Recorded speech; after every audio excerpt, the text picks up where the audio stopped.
Hello, it's me again, and we're going to be reading in King James Version of Genesis 12, and we'll be reading basically two parts, the calling of Abram and Abram, Sarah, in Egypt. Let's start with the calling of Abram. And now the Lord said upon Abram, Get thee out of the country for thy kindred, and from thy father's house, unto a land that I will shed thee, and I will make thee a great nation. I will bless thee and make thee great, and thou shall be a blessing. And I shall bless them that bless thee, and curse them that curse thee, and they shall all the families of the earth shall be blessed. Now, people say, don't curse Israel, and unless you be cursed, or if you bless Israel, then you be blessed. This is where, if you notice, there's this guy wrote a book. It said every time in the United States, he knows when he was in the Clinton administration, every time uh, there was a treaty that goes against Israel, whatever, he knows there's a big storm that came in hit America. He even wrote a book about it. I forget the author or the guy's name, but if you Google it, you find it. But I thought that was interesting. But it goes back and say, hey, God bless Israel, period. Bless the Jews, period. God's chosen people. I'm not, but they are. So that's all. And just as 12:4. And so he departed as the Lord spoke upon me, and the Lord went with him, and Abram was 75 years old, and he departed out of Haran.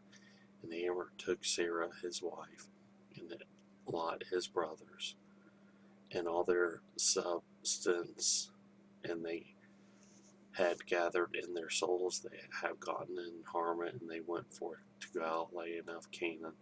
And into the land of Canaan they went, and Abram passed through the land upon the place of Shem, and upon the plain of Moab, and the Canaanite was there in the land. And the Lord appeared upon Abram and said, Unto thy seed will I give this land.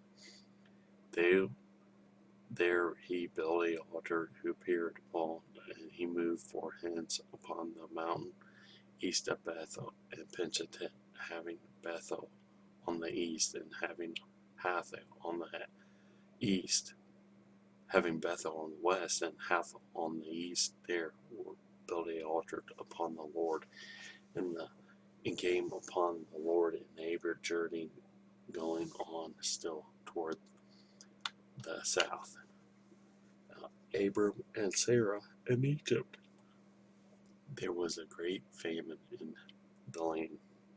The Lord went down into Egypt to solve there, for the famine was grievous in the land. And it came past, he came near to enter Egypt, and he went, said upon Sarah his wife, Behold, now I know thou art a fair woman to look upon, therefore he come to pass when the Egyptians shall see thee, they shall say, This is his wife.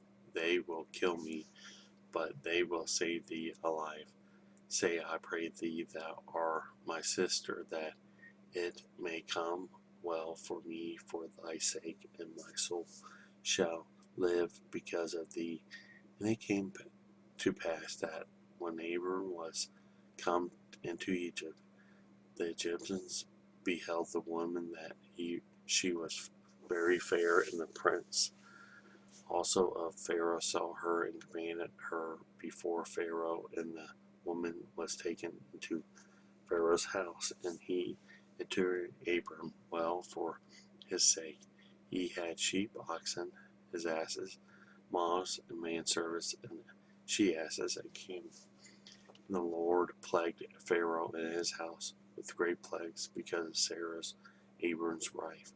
And the Pharaoh called Abram and said, What is thou have done upon me? Why did you not tell me that she was thy wife? Why thou she is my sister, so I might not take her to me to my wife now. Therefore, behold, thy wife, take her and go away. And the Pharaoh commanded his men concerning him, and they sent him away, his wife, and all that he had. This is kind of an interesting story. So they go to Egypt, basically, because they're starving. They told her, why didn't she just clothe her face? Or why didn't she scar her face? Come on, really? But I don't know if this is a thing to pull fast one on the Pharaoh. Just get the food, or not pull fast one, just so you get the food. Then the Lord plagued them. Then they threw them out of Egypt. So I guess this is the first exodus of Egypt. So Abraham and Sarah in Egypt. So I thought this was quite interesting. Different way of thinking, but it is what it is. So you have a good day. Take care now.